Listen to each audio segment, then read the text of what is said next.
Diyos. Una po sa lahat ay nais ko kayong batiin ng Assalamualaikum warahmatullahi ta'ala wa barakatuh. Ate LR, itago na po ako sa pangalang Angel, 30 years old, taga Cotabato, at kasalukuyang nagtatrabaho sa Riyadh, Kingdom of Saudi Arabia. At sana'y bigyan nyo na po ng pamagat ang aking kwento na Miss Survival. Ganito ko po sisimulan ang aking kwento at pinagdaanan sa buhay. Maliit pa po ako ay lagi na akong inaasar ng aking mga kapatid sa isa kong kababata na tawagin na lamang sa pangalan na Patrick. Si Patrick po ay anak ng isa sa kamag-anak ng aking ama. Sa tuwing binabanggit ng mga kapatid ko si Patrick at sinasabing boyfriend ko raw ito, ay nagagalit ako dahil bata pa ako noon at madaling mapikon. At ganoon din si Patrick, napipikon pag ako ang pinag-uusapan.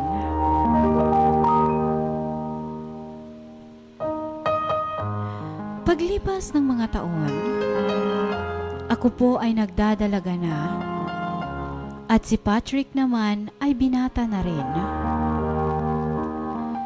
Sa tuwing nagkikita kami ay nahihiya kami sa isa't isa. Pero paglipas ng mga taon ay niligawan ako ni Patrick. At hanggang sa naging kami. Pero dun po nagsimula ang lahat. Ayaw po ng mga magulang ko sa kanya at lalo na ang mga kapatid kong lalaki. Binalaan nila ako na huwag makipagkita kay Patrick. Pero Ate LR, mahal ko na si Patrick at yun ang alam ko. Hanggang sa nakikipagkita pa rin ako sa kanya, kahit na alam kong ito'y bawal. Hanggang sa nalaman na rin ng mga magulang na nakikipagkita pa rin ako sa kanya. Tinakot ako ng nanay ko na kapag ipagpatuloy ko pa rin ay ipapa-abroad nila ako at hindi ako makapagtapos ng pag-aaral. Ate, nabalitaan ni Patrick yon. Ang buong akala niya ay mag-a-abroad na nga ako. Hanggang sa kinausap niya ako at niyayang magtanan. Sa aming pag-uusap ay hindi namin namalayan ay gabi na pala. At sinabi ko kay Patrick na uuwi ako. Ayoko sa gusto niyang pagtatanan naming dalawa. Hindi siya pumayag na umuwi ako sa aming o dun ako sa aming kaibigan. Nagpalipas ng gabi. Ganun pa man ay nag-aalala ako dahil baka hinahanap na ako sa amin. Hindi nga ako nagkakamali. Hinanap ako ng aking tatay kasama ang mga armadong kalalakihan. At nalaman ko yun nang umuwi ako nung umaga na. Nagulat na lang ako dahil maraming tao sa labas ng bahay namin. Hindi ko alam ang gagawin ko sa mga oras na yon. Ngunit tumuloy pa rin ako at pag-akyat ko ng bahay ay agad akong hinablot ng aking kuya. Pinalo po ako ng gamit ang bat ng kanyang baril. Sa sobrang sakit po ay nawalan ako ng lakas. Hanggang sa tinutukan niya ako ng baril para ipaamin kung sino ang kasama ko. Ngunit hindi ko yun masabi-sabi dahil alam kong mapapatay nila.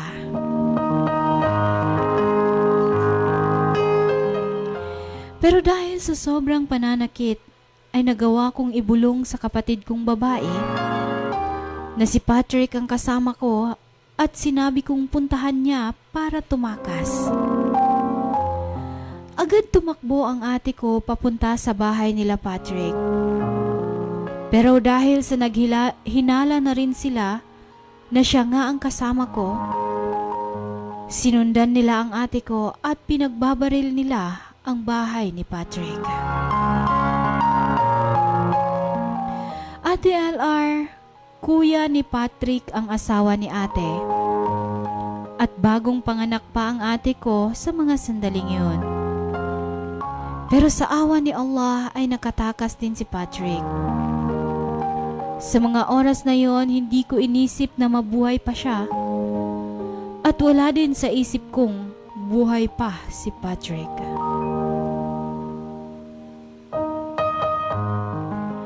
Tuluyang nailayo si Patrick sa akin. At ako naman ay ikinulong ng aking mga magulang sa kwarto ng bahay ng aking auntie. 1 buwan po akong nakakulong.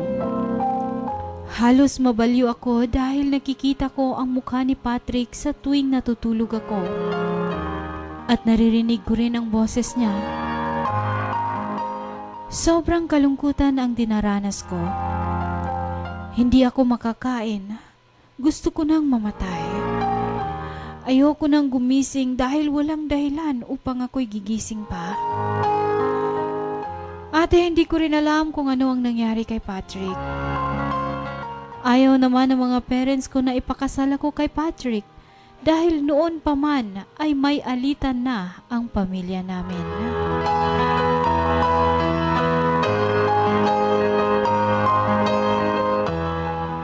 Ate LR, wala man ako o wala man lang akong nakitang kapatid ko na dumalaw sa akin sa loob ng 1 buwang pagkakulong ko. Bagkus ay galit pala sila sa akin.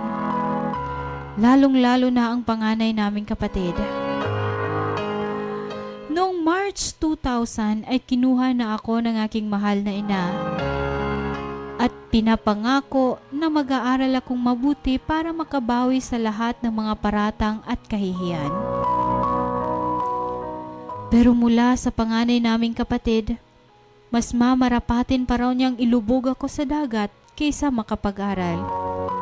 Dahil nakakahiya daw ako sa pamilya.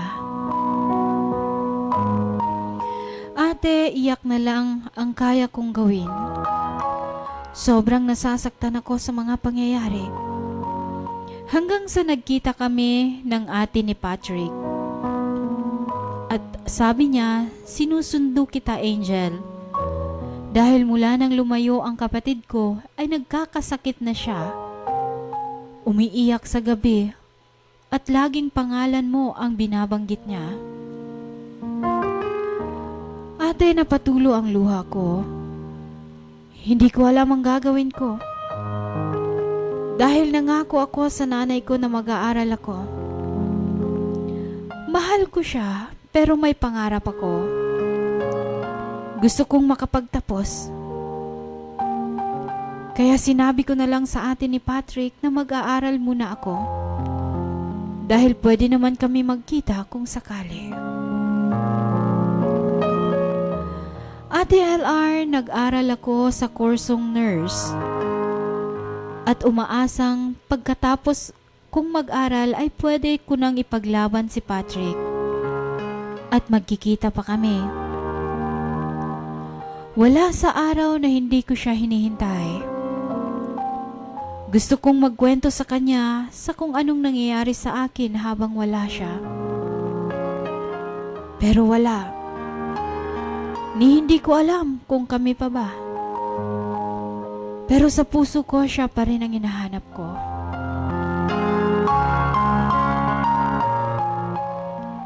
Hanggang sa sumapit ang taong 2004, magtatapos na rin ako sa pag-aaral ko. Hindi pa rin kami nagkita. Sobrang takot ang dinanas niya sa pamilya ko.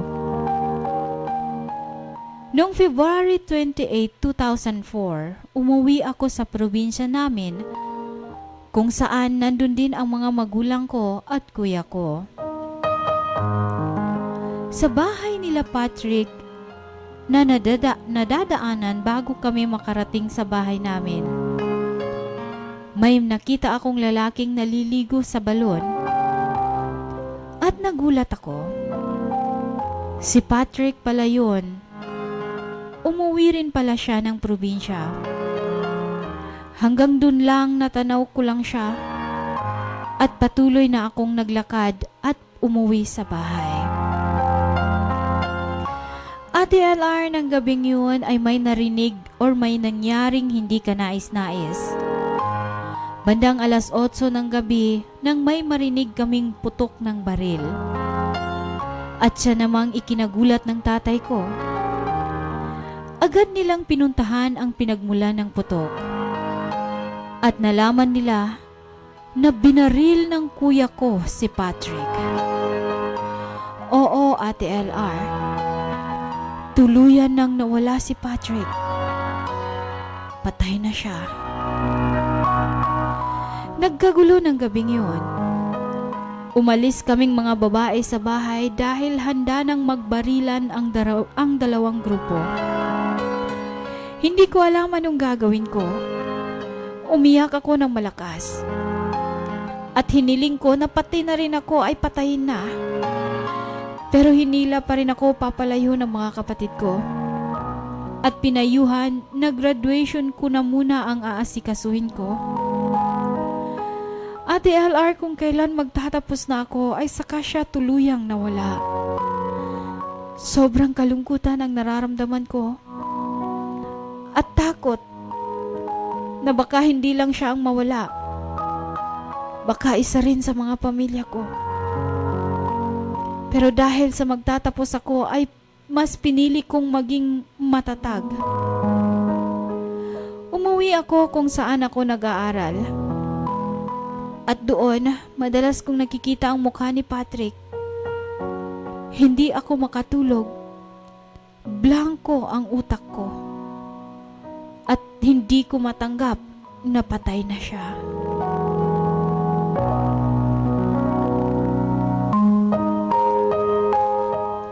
Hanggang sa humantong sa korte ang mga pangyayaring yon, dahil nakakulong ang kuya ko.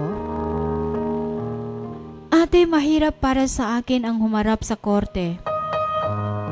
Na ipaglalaban ko ang kuya ko na pumatay sa taong mahal ko.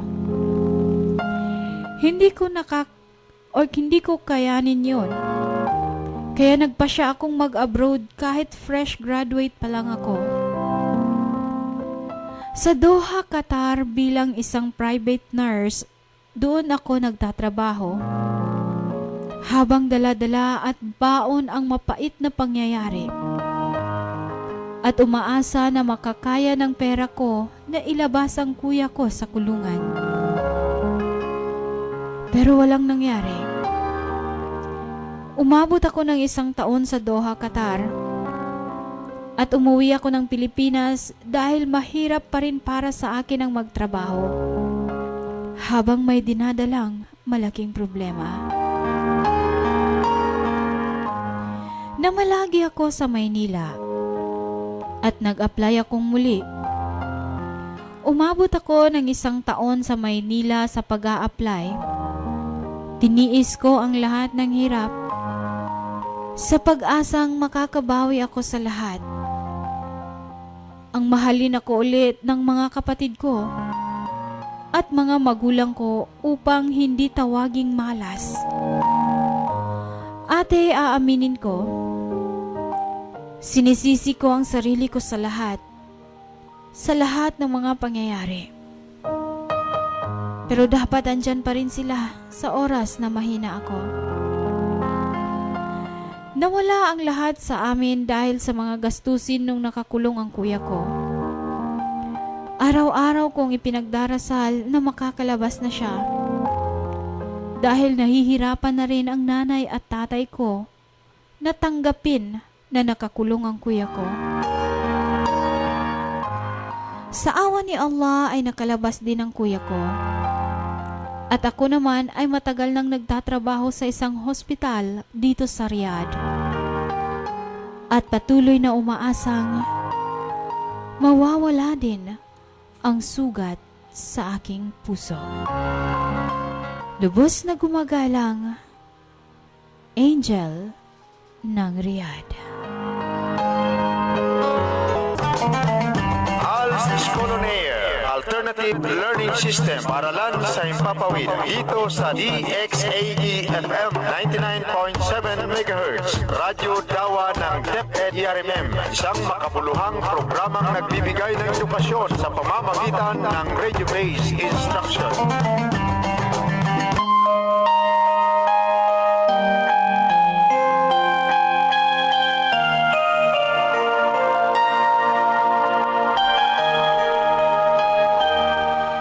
Atin pong natunghayan ang kasaysayang ipinadala sa atin ng isa nating tagapakinig na si Miss Survival o di naman kaya ay si